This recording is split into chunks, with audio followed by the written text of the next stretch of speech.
Assalamualaikum warahmatullahi wabarakatuh. Selamat pagi dan salam sejahtera bagi kita semua. Bapak, Ibu, dan teman-teman semua, apakah Anda benar-benar percaya bahwa semua pelaku fraud akan mengakui perbuatannya jika hanya ditanya dengan sopan? Atau apakah Anda masih beranggapan bahwa interogasi itu sekedar tanya jawab biasa? Jika iya, maka bersiaplah untuk diremehkan oleh pelaku-pelaku cerdik yang tahu cara memanipulasi situasi. Terima kasih saya ucapkan kepada para pemirsa setia yang selalu mendukung dan menyimak channel edukasi audit keuangan dan perbankan, tempat di mana kita tidak hanya bicara teori tapi juga menyelami praktek-praktek nyata yang kritis dalam dunia audit investigasi. Pada pertemuan sebelumnya kita telah membedah secara mendalam tentang strategi wawancara dan interogasi awal yang merupakan fondasi penting dalam proses pengumpulan informasi. Hari ini kita akan melangkah lebih jauh lagi, lebih tajam dan lebih menantang. Karena hari ini kita akan membahas tentang teknik interogasi kepada pelaku fraud. Ini bukan lagi tentang bertanya, tapi tentang bagaimana membuat mereka berbicara. Bagaimana menghadapi pelaku yang licin, manipulatif, dan penuh tipu daya. Dengan teknik-teknik yang berbasis psikologi, logika, dan strategi tekanan yang terukur. Teman-teman, siapkan catatan Anda karena materi kali ini tidak hanya penting, tetapi krusial untuk siapapun yang serius menekuni dunia audit investigasi.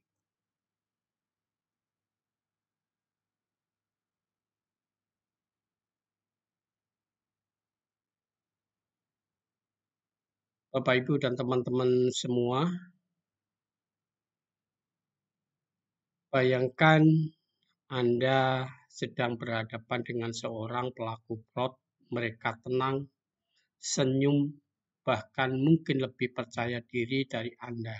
Nah, pertanyaannya adalah siapa yang sebenarnya sedang menginterogasi siapa. Hari ini tujuan kita belajar bukan sekedar tahu cara bertanya, kita akan mempelajari bagaimana menekan, mengarahkan, dan mengendalikan situasi interogasi hingga pelaku terpojok oleh pikirannya sendiri. Kita akan mulai dengan pendekatan kognitif load, yaitu bagaimana membuat pelaku kewalahan dengan beban kognitif hingga kebohongannya runtuh karena otaknya tak sanggup lagi menjaga semua skenario fiktifnya. Lalu kita akan masuk pada pendekatan emosional. Di sini kita tidak hanya menekan secara logika, tapi juga menusuk sisi psikologisnya, yaitu rasa bersalah, ketakutan, bahkan empati, agar pelaku membuka celah. Selanjutnya, kita akan mempelajari tentang teknik silent treatment, yaitu senjata sunyi yang sering diremehkan, karena kadang diam yang tajam bisa lebih menakutkan daripada sejuta pertanyaan. Kita juga akan bahas interogasi fraud korporat. Ini bukan kelas biasa, ini tentang menghadapi individu yang berjas rapi, yang memanipulasi angka miliaran dan merasa dirinya tak tersentuh. Dan yang tidak kalah penting, kita akan eksplorasi mengenai teknik-teknik modern dalam integrasi yang sudah digunakan di berbagai investigasi kelas dunia. Bukan lagi hanya mengandalkan intuisi, tapi metode ilmiah berbasis data dan perilaku. Terakhir, kita juga akan membongkar habis mengenai kesalahan umum dalam integrasi karena satu kesalahan kecil saja bisa membuat pelaku lolos dan Anda akan kehilangan bukti krusial.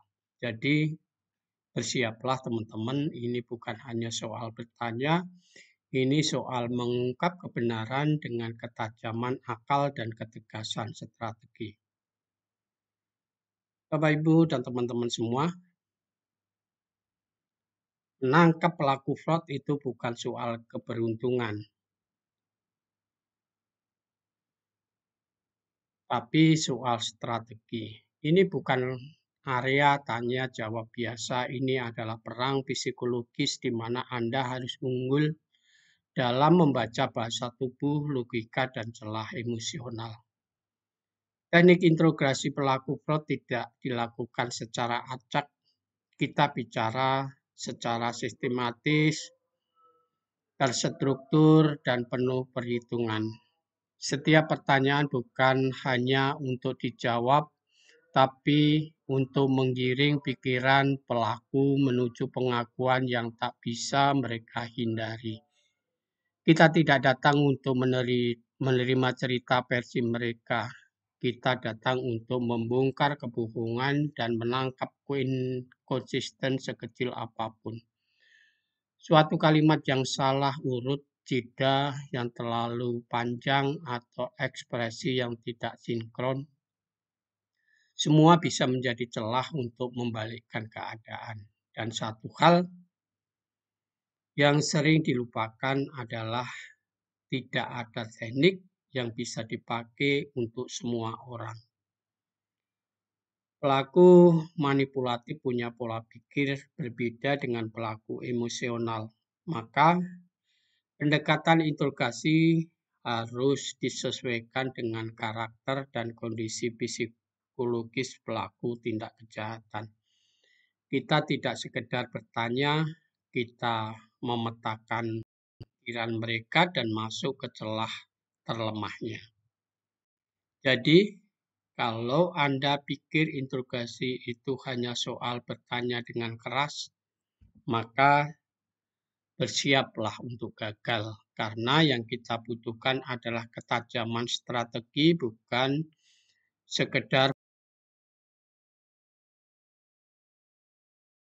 Dan teman-teman semua, pernahkah Anda bertanya bagaimana polisi membuat pelaku kejahatan yang membantah habis-habisan akhirnya mengakui perbuatannya? Jawabannya karena polisi menggunakan teknik RATS.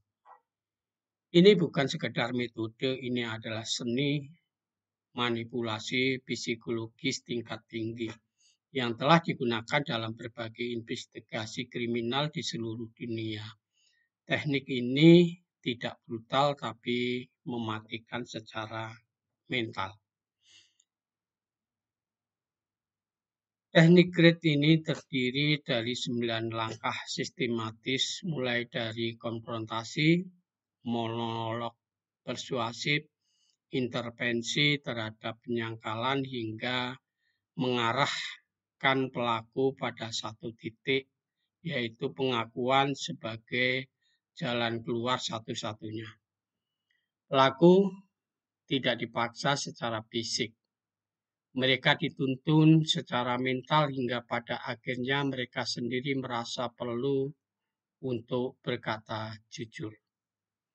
Inilah kekuatan RATS, yaitu mengisolasi pelaku dari rasa nyaman, menggiring mereka pada konflik batin lalu menawarkan jalan damai berupa pengakuan.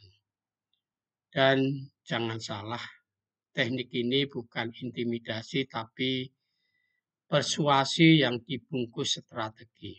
Ia membungkam penyangkalan, menekan ego dan memancing rasa bersalah. Bahkan pelaku yang paling keras kepala pun bisa runtuh jika langkah-langkah ini diterapkan dengan tepat. Kalau Anda masih menginterogasi berdasarkan naluri atau improvisasi, maka Anda sedang berjudi. Tapi dengan teknik RED, Anda bukan sedang bertanya, Anda sedang membentuk kenyataan. Bapak, Ibu, dan teman-teman semua, ingat satu prinsip, berbohong itu melelahkan, dan sinilah kita bermain. Dalam dunia interogasi, pendekatan kognitif load adalah senjata ampuh untuk menghancurkan kebohongan tanpa perlu membentak atau mengancam. Strateginya sederhana, tapi mematikan, yaitu dengan cara bebani otak pelaku. Jangan beri mereka kenyamanan untuk menyusun cerita. Sebaliknya, tarik mereka ke zona ketidaknyamanan kognitif, di mana setiap detail kecil bisa menjadi lubang di dinding kebohongan mereka. Contohnya, minta mereka menceritakan kejadian secara mundur. Kedengarannya sepele, tapi ini mimpi buruk bagi pembohong, atau suruh mereka menjawab pertanyaan sambil melakukan tugas lain, yaitu menulis, menggambar denah, atau sekadar menghitung sesuatu. Fokus mereka akan terpecah dan disitulah retakan mulai muncul. Kenapa ini berhasil? Karena orang yang jujur mengingat pengalaman, tapi pembohong mengingat cerita. Dan ketika beban mental ditingkatkan, cerita fiktif itu mulai kehilangan logika dan konsistensi. Pendekatan ini tidak frontal, tidak emosional, tapi sangat kejam bagi pelaku yang mencoba memanipulasi kebenaran. Jadi, kalau Anda ingin tahu kebenaran yang sebenarnya tersembunyi, jangan beri ruang bagi otak pelaku untuk bernapas, bebani, pancing, dan lihat mereka jatuh oleh kebohongan mereka sendiri. Bapak, Ibu, dan teman-teman semua, siapa bilang semua pelaku kejahatan itu berhati batu? Faktanya, banyak dari mereka masih punya sisi rapuh, dan disitulah kita menyerang. Bukan dengan teriakan, bukan dengan ancaman, tapi dengan sentuhan emosional yang menusuk lebih dalam dari kata-kata kasar. Pendekatan emosional adalah seni menggoyang tembok psikologis pelaku dari dalam. Kita manfaatkan rasa bersalah, empati, bahkan kenangan masa lalu untuk membuka celah pengakuan. Karena seringkali pengakuan tidak keluar karena takut, tapi karena merasa didengar. Lupakan pendekatan agresif. Itu cara lama.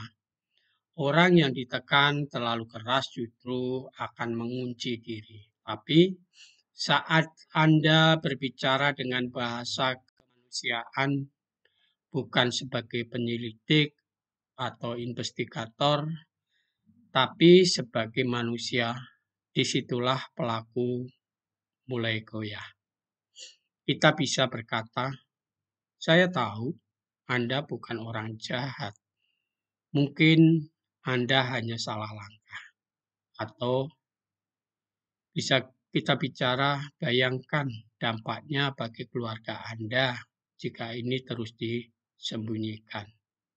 Ini bukan manipulasi murahan, ini strategi berdasarkan psikologis karena kadang satu kalimat penuh empati bisa membuat pelaku lebih gelisah daripada interogasi selama berjam-jam. Jadi ingat teman-teman, kadang untuk menjatuhkan tembok kebohongan yang dibutuhkan bukan palu, tapi bisikan yang tepat.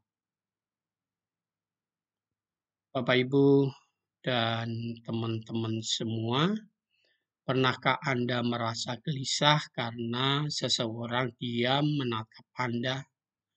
Itulah kekuatan senjata paling tak terduga dalam interogasi, yaitu keheningan. Teknik silent treatment bukan kelemahan, ia adalah taktik psikologis tingkat tinggi. Ketika kita berhenti bicara, saat itulah pikiran pelaku mulai berbisik. Mereka mulai menebak-nebak, bertanya-tanya, dan merasa diawasi. Diam yang kita berikan bukan tanpa makna, tapi diam yang menyampaikan satu pesan mematikan. Kami tahu sesuatu dan kami menunggu kamu untuk membukanya. Bukan dengan teriakan, bukan dengan desakan, tapi dengan tatapan, dengan jeda yang sengaja dibiarkan membusuk di udara. Dan saat ruang itu makin sunyi, pelaku mulai merasa canggung dan akhirnya bicara.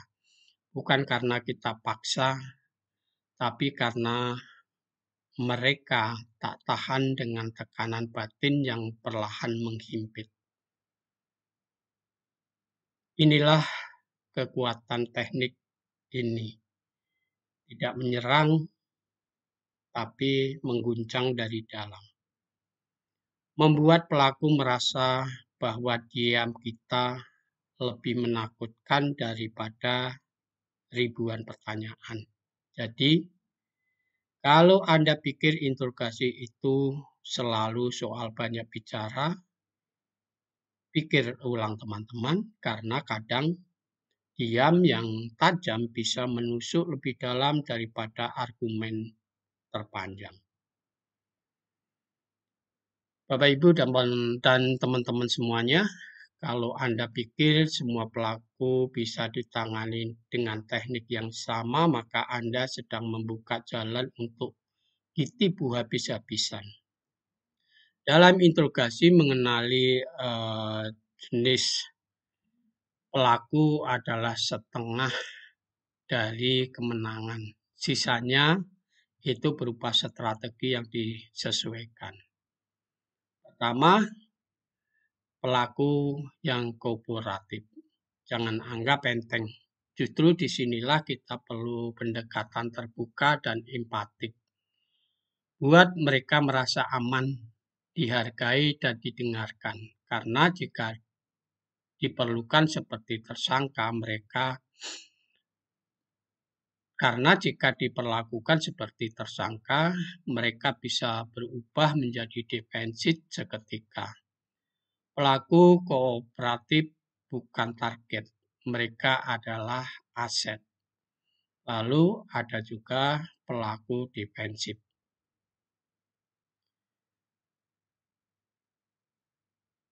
Mereka ini licin, tertutup, dan selalu pasang tameng. Untuk mereka, kita butuhkan teknik gradual. Jangan frontal, bangun perlahan.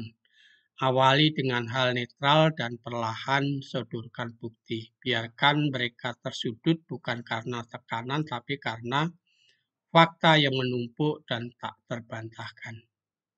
Dan yang paling berbahaya, pelaku manipulatif. Mereka ini seperti aktor profesional, senyum manis, cerita rapi, logika kuat, tapi hati-hati karena Mereka memainkan interogasi seperti permainan catur. Disinilah kita pakai konfrontasi bertahap berbasis bukti. Jangan beri semua fakta di awal, bongkar satu persatu. Buat mereka tergelincir oleh kebohongan mereka sendiri. Jadi ingat teman-teman, interogasi bukan soal bertanya, tapi soal membaca siapa yang Anda hadapi dan menggunakan senjata yang paling efektif untuk menjatuhkannya. Bapak, Ibu, dan teman-teman semuanya, jangan terkecoh dengan jas mahal, bahasa rapi, dan senyum profesional. Karena di balik meja eksekutif yang mengkilat bisa tersembunyi fraud korporat bernilai miliaran. Dan tugas kita adalah mengguncang benteng kekuasaan itu dengan interogasi yang tepat sasaran. Interogasi fraud korporat bukan sembarang wawancara. Kita tidak sedang berhadapan dengan pencuri biasa, tetapi dengan aktor kunci, yaitu manajemen, akuntan, hingga pengendali internal.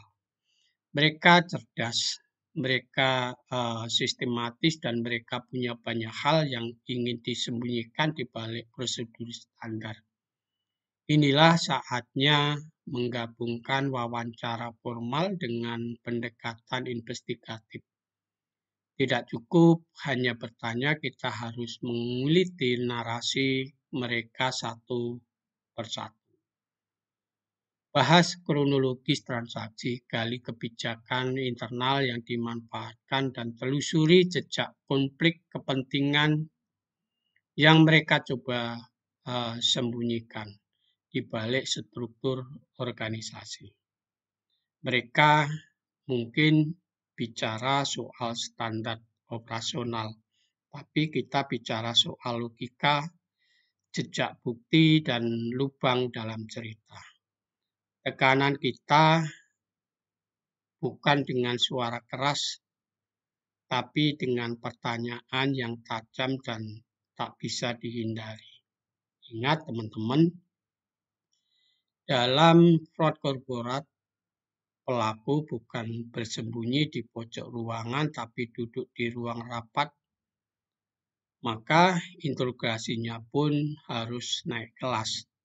Itu lebih cerdas, lebih strategis, dan tanpa ampun terhadap kebohongan terselubung. Bapak, Ibu, dan teman-teman semua, kami ucapkan selamat datang di era di mana kebohongan tak lagi bisa tersembunyi di balik kata-kata. Interogasi modern bukan lagi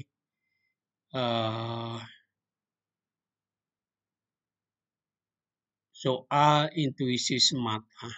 Ini adalah medan tempur berbagai teknologi dan data. Hari ini kita punya senjata baru berupa voice stress analysis. Suara yang terdengar tenang di telinga manusia bisa terdengar penuh tekanan bagi algoritma. Getaran mikro, nada naik turun, bahkan jeda napas, semuanya terbaca dan tercatat. Lalu ada eye tracking, alat pelacak pergerakan mata yang bisa mengungkap kebohongan hanya dari arah tatapan. Karena saat pelaku mulai berbohong, mata mereka berbicara lebih jujur daripada mulut mereka. Dan yang lebih revolusioner adalah artificial intelligence. Artificial intelligence kini digunakan untuk menganalisis anomali perilaku mengenai pola tak wajar dalam jawaban, ekspresi,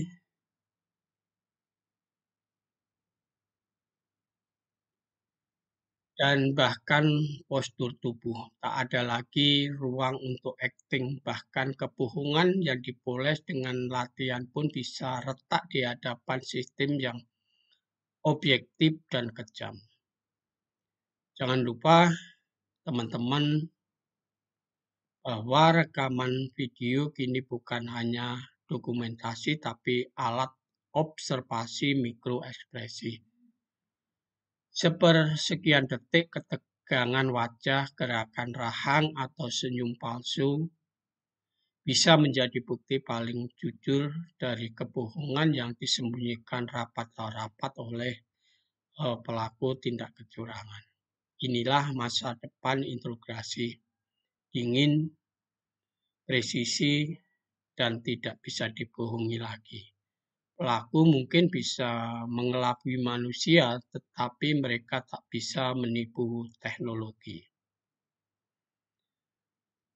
Teman-teman dan Bapak Ibu sekalian, integrasi yang efektif bukan soal seberapa keras Anda bicara, tapi seberapa tajam Anda menusuk. Dan salah satu teknik paling mematikan dalam dunia integrasi adalah integrasi terkontrol. Tenang, datar, tapi menghancurkan dari dalam. Bayangkan ini. Investigator bertanya, Anda mengatakan tidak tahu soal transaksi itu, tapi kami menemukan email ini. Dikirim dari akun Anda, tepat sebelum uang dipindahkan. Bisa Anda jelaskan? Tidak ada bentakan, tidak ada intimidasi, tapi tekanan psikologisnya luar biasa. Pelaku langsung dihadapkan dengan fakta keras, bukan opini, bukan dugaan, tapi bukti. Dan yang membuat teknik ini ampuh adalah cara penyampaiannya. Pertanyaan dibacakan dengan intonasi netral, kontak mata dijaga, dan emosi ditekan habis-habisan karena begitu Anda terpancing emosi, pelaku justru punya ruang untuk mengelak. Integrasi terkontrol adalah permainan catur, bukan adu mulut. Setiap pertanyaan adalah langkah terencana, setiap jeda adalah jebakan, dan setiap bukti yang Anda tunjukkan harus membuat pelaku kehabisan tempat untuk bersembunyi. Jadi ingat, diam yang menatap dan pertanyaan yang tajam lebih mematikan daripada 1000 teriakan. Karena dalam interogasi, emosi pelaku yang harus meledak, bukan emosi penyelidik. Bapak, Ibu, dan teman-teman semuanya, kalau Anda berpikir interogasi itu sekedar duduk dan mengajukan pertanyaan, maka Anda sedang menggali kubur kredibilitas Anda sendiri. Karena dalam praktiknya banyak interogasi gagal bukan karena pelaku terlalu cerdas, tapi karena investigatornya terlalu ceroboh.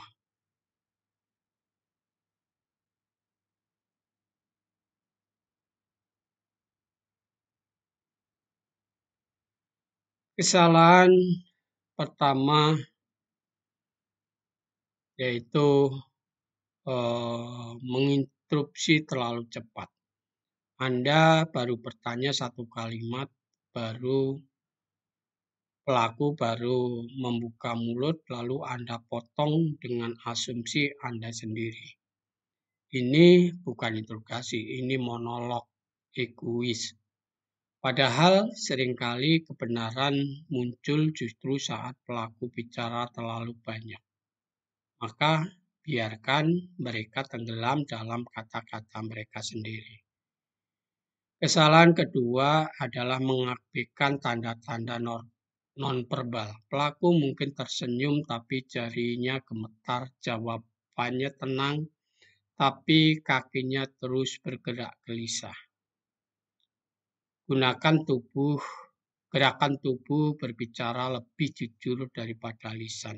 Jika Anda hanya fokus pada ucapan, Anda buta terhadap kebohongan yang sudah berteriak lewat bahasa tubuh. Dan yang paling fatal adalah Anda terlalu agresif di awal. Datang dengan nada tinggi, mimik garang, dan pertanyaan tajam langsung di menit pertama. Apabila ini terjadi, maka selamat. Anda baru saja membangun tembok defensif di pikiran pelaku. Mereka tidak akan terbuka, mereka akan mengunci, berbohong, atau bahkan melawan balik dengan cerita yang sudah disiapkan. Ingat, teman-teman, interogasi bukan panggung drama, ini seni membaca, mendengarkan, dan menjebak tanpa terlihat menjebak. Jika Anda gagal di 3 hal ini, maka pelaku akan keluar ruangan dengan senyum, dan Anda hanya dapat kebohongan yang terdengar meyakinkan. Bapak, Ibu, dan teman-teman semua, interogasi itu bukan sekedar bertanya lalu pulang. Tujuan kita bukan membuat pelaku bicara, tapi membuat mereka bicara hal yang selama ini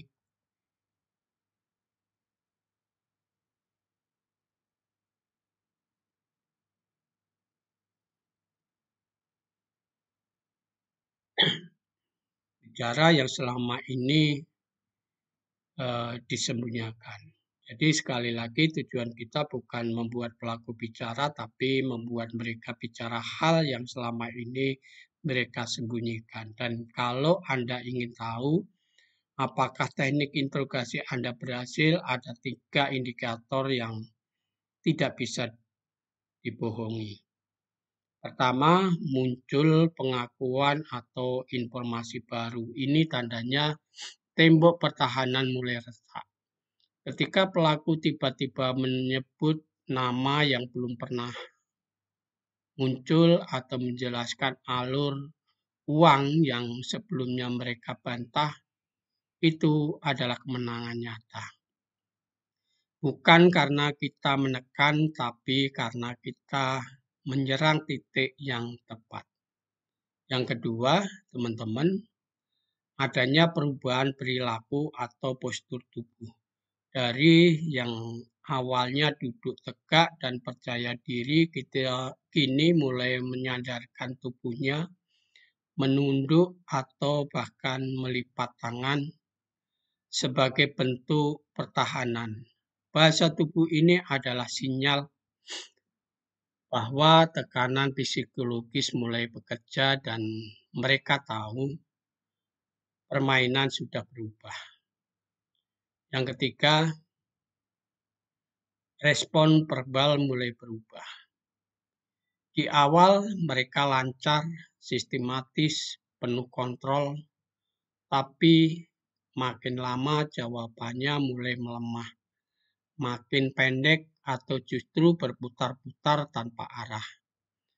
Ketika narasi mereka kehilangan struktur, artinya mereka mulai kehilangan kendali. Ingat teman-teman, keberhasilan interogasi bukan diukur dari lamanya waktu atau banyaknya pertanyaan, tapi dari satu momen penting ketika pelaku berhenti mempertahankan kebohongan dan mulai bicara dengan rasa takut. Dan di titik itulah Anda tahu bahwa interogasi yang Anda lakukan itu berhasil. Bapak, Ibu, dan teman-teman semua, kalau Anda masih mengira interogasi itu sekedar mengintimidasi dan mengulang pertanyaan, maka Anda telah tertinggal jauh. Interogasi sejati bukan tentang kerasnya suara, tapi tajamnya strategi. Dan itulah mengapa psikologis dan komunikasi menjadi senjata utama yang wajib dikuasai. Setiap pelaku adalah teka-teki yang berbeda. Ada yang kooperatif, ada yang manipulatif, dan ada yang dingin seperti batu. Maka teknik interogasi tidak bisa satu pola. Pemilihan pendekatan harus cerdas, harus sesuai tipe pelaku, jenis bukti, dan celah psikologis yang bisa dimasuki. Hari ini kita tidak lagi berjalan sendiri, kita punya dukungan teknologi modern dari artificial intelligence yang membaca, kemudian mikro ekspresi, hingga voice stress analysis yang mendeteksi kebohongan dalam nada bicara. Artinya, pelaku bisa menyembunyikan kata-kata, tapi mereka tak bisa menyembunyikan reaksi otak dan tubuhnya. Inilah esensi interogasi modern. Permainan pikiran, permainan komunikasi, dan permainan bukti. Semua bergerak dalam satu orkestra untuk mengupas kebohongan hingga ke tulangnya. Dan jika Anda tertarik mendalami lebih dalam, memahami bagaimana teknik audit investigasi bisa digunakan secara nyata dalam kasus fraud korporat, jangan ragu, hubungi kami melalui email suharno.hadisumarso@gmail.com. Karena di dunia ini kebohongan bisa disembunyikan, tapi tidak bisa bertahan lama di hadapan teknik yang tepat. Bapak, Ibu, dan teman-teman semua, satu hal yang harus kita pahami baik-baik. Interogasi bukan sekedar seni bertanya. Ini adalah duel psikologis. Bukan siapa yang bicara paling banyak yang menang, tapi siapa yang bisa membaca lebih dalam, menekan lebih halus, dan mengungkap lebih tajam. Di tangan yang tepat, interogasi bisa menjadi alat yang membongkar fraud bernilai miliaran. Tapi di tangan yang salah, ia justru jadi panggung sandiwara yang menguntungkan pelaku. Maka, kuasai tekniknya, pahami psikologinya, dan gunakan strategi komunikasi seperti senjata berlapis. Dan jika Anda merasa materi ini membuka mata, tunggu sampai Anda menyimak pertemuan berikutnya. Di episode selanjutnya di kanal YouTube Edukasi Audit Keuangan dan Perbankan, kita akan bahas lebih dalam lagi tentang topik yang jauh lebih tajam dan menantang, yaitu tentang teknik identifikasi kebohongan. Kita akan kupas bagaimana mengenali kebohongan dari jeda bicara, gestur tubuh, hingga inkonsistensi cerita. Jadi teman-teman siap-siaplah, karena ini sangat penting bagi kita semua. Terima kasih teman-teman atas atensi dan kesetiaan Anda menyimak setiap konten kami. Tetap kritis, tetap waspada, dan jadilah investigator yang bukan hanya bertanya, tapi membuat kebenaran tak punya tempat bersembunyi. Terima kasih teman-teman. Sampai berjumpa kembali di pertemuan selanjutnya.